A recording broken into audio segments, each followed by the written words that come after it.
Di tengah upaya hukum Pilpres di Mahkamah Konstitusi, kasakusuk soal menteri di Kabinet Prabowo Subianto Gibran Rakabuming Raka menggemuka, mulai dari calon menteri titipan Jokowi sampai tawaran menteri untuk Ganjar Pranowo lawan politik Prabowo di Pilpres 2024.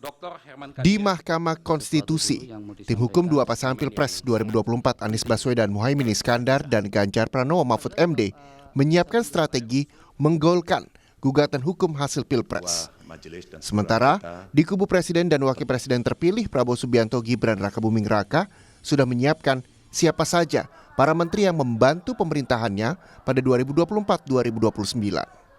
Beberapa di antaranya Partai Demokrat. Ketua Umumnya Agus Harimurti Yudhoyono mengatakan telah menyiapkan sejumlah kader bila diminta untuk masuk dalam kabinet Prabowo Subianto. Pernyataan AHY disampaikan di depan Prabowo dan Ketua Majelis Tinggi Demokrat Susilo Bambang Yudhoyono atau SBY dalam acara buka bersama dengan kader Partai Demokrat. Alhamdulillah, kemenangan Pak Prabowo telah memberikan kepastian posisi Partai Demokrat untuk kembali ke pemerintahan nasional pada periode 2024-2029. Bapak juga sudah memerintahkan kepada saya untuk menyiapkan sejumlah kader terbaik Partai Demokrat yang akan membantu Bapak di kabinet dan pemerintahan mendatang. Di acara tersebut, SBY memberikan lukisan buat Prabowo. Lukisan dibuat SBY selama 10 jam. Tak cuma partai di koalisi Prabowo Gibran yang sudah menyediakan nama-nama calon menteri, Presiden Joko Widodo pun diduga sudah menitipkan sejumlah nama buat jadi menteri Prabowo Gibran. Dugaan ini muncul saat Ketua Tim Sukses Prabowo Gibran, Rosan Roslani, bertemu Menteri Sekretaris Negara Pratikno Senin lalu. Meski Rosan membantah.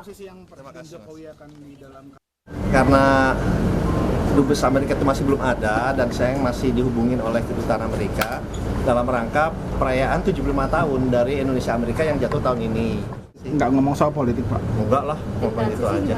Kenapa? Nggak ngomong transisi? Enggak sama sekali.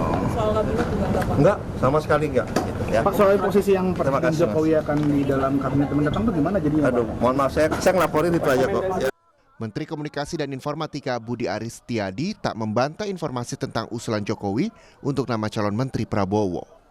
Usulan mah boleh aja, kalian usulin siapa juga boleh, nggak dilarang, namanya demokrasi. Maju menteri lagi, Bang. Kalian usulin semua juga boleh, mak kamu nyusul juga boleh. Namanya ngusul kan, bukan tunggu aja lah. Yang pasti kan Pak Prabowo juga udah apa? Pak Prabowo juga udah apa?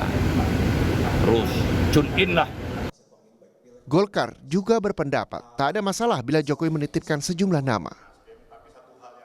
Saya kira juga tidak ada masalah kalau kemudian ada beberapa nama yang diusulkan, ya. Jadi saya kira kita jangan memakai istilah yang sangat intimidatif, misalnya menitipkan gitu. Nah kalau usulan itu kan bisa saja, tetapi kan kita sangat paham bahwa yang mengambil keputusan terakhir itu adalah Pak Prabowo sebagai Presiden terpilih 2024-2029 yang memang itu mempunyai hak prerogatif. Apalagi kalau misalnya nama-nama itu dianggap baik dan tepat, saya kira akan dipertimbangkan Pak Prabowo. Soal nama calon menteri berkembang belakangan, jadi bergeser ke Ganjar Pranowo yang diisukan ditawari menteri, yang belakangan dibantah Gibran, wakil presiden terpilih. Siapa yang menawarkan? Ya, makasih ya. Mas, kalau makasih. Pak Ganjar nggak mau dirangkul sama 02, Mas? Ya nggak tahu. Nggak mau nggak orangnya? Karena dengan kalau penawarannya saya nggak tahu. Setahu saya nggak ada penawaran seperti itu. Tapi kan dengan pernyataan seperti itu tetap mau di luar pemerintahan, berarti nggak mau dirangkul. Kan kemarin Mas Adi sempat bilang mau merangkul 01 sama 0. Ya udah. Ya, makasih ya. Utak-atik siapa menempati posisi mana di kabinet Prabowo Gibran baru mulai. Di pekan-pekan berikutnya, nama-nama para calon menteri bakal makin hangat di masyarakat. Tim Liputan, Kompas TV.